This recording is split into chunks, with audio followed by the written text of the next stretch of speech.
Ladies and gentlemen, here we are backstage, Hex Fight Series 27 with Callan, the Rockstar Potter. Now, great night of fights, mate. Obviously not the end that you wanted with Ricky Beecham. What went wrong there for Ricky? He got choked unconscious, and that in our sport, that's actually a loss. And I know it's hard to adapt, but yeah, that wasn't part of our game plan to take a nap mid-fight. Yeah, sorry. Okay, now leading up to the nap, what went wrong?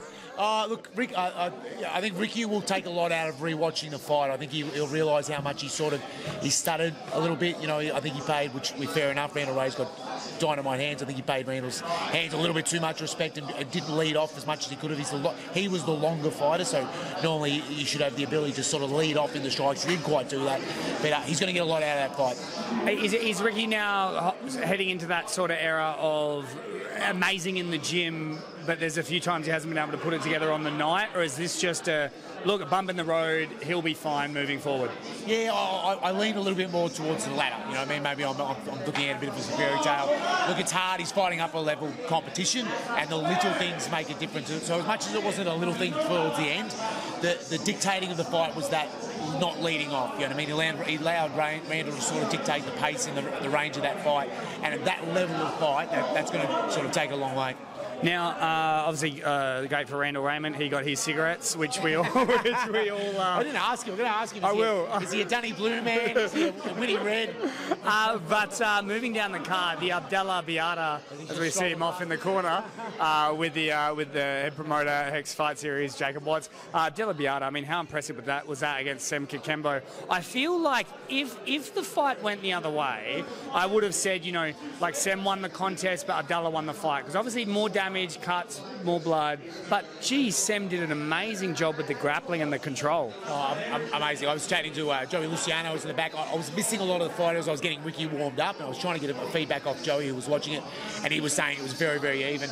And I said, even before the result got read out, I said, no matter what happens, Sem's kick stock has just gone through the roof. Oh, yeah, he's like, and exactly how I wanted this sort of fight to go in a way. I think Abdallah's time is now, but Sem's is 1 or 2 fights away. Oh, 100, like if you thought, maybe he's going to still do this, and that, like he's on the cusp, literally. Yeah, it was like the him and Colby thickness, and Colby was kind of almost leading the charge, and now I feel like, like Sem's now we've got to start doing, when we were doing Rod Khan, Abdallah, Justin, now Sem's in there. Sem's in the mix now. You know what I mean? When I was talking to some people out the back, something to take into account. One, he's taken this fight on late notice. Yes, he was getting ready for a fight, but he was getting ready for a 3-round fight. Also take into account, he predominantly executes striking-based game plans, but obviously the game plan, I suggest that what he was going to do with his other fight, this game plan was very much grappling heavy, which is far more taxing on the cardio. So the end result of being quite tired in those championship rounds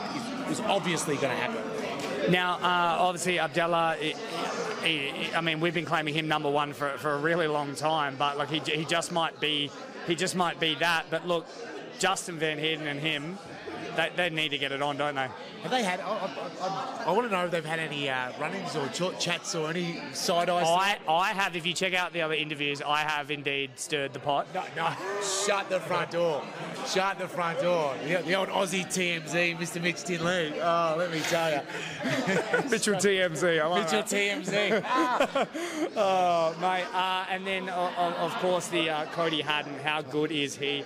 Beating Raja Shippen with one of the sweetest placed liver knees I have ever seen, and Cody Haddon is for real. So for the lack of a better term, the casuals aren't going to realise how good this is.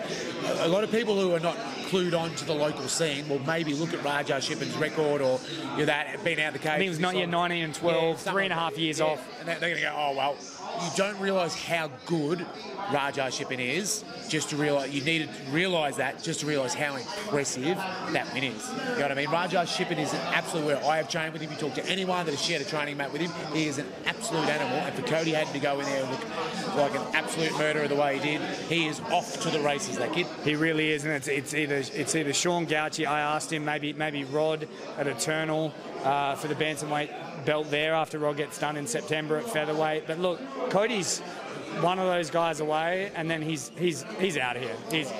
Yeah, I absolutely agree. You know what I mean?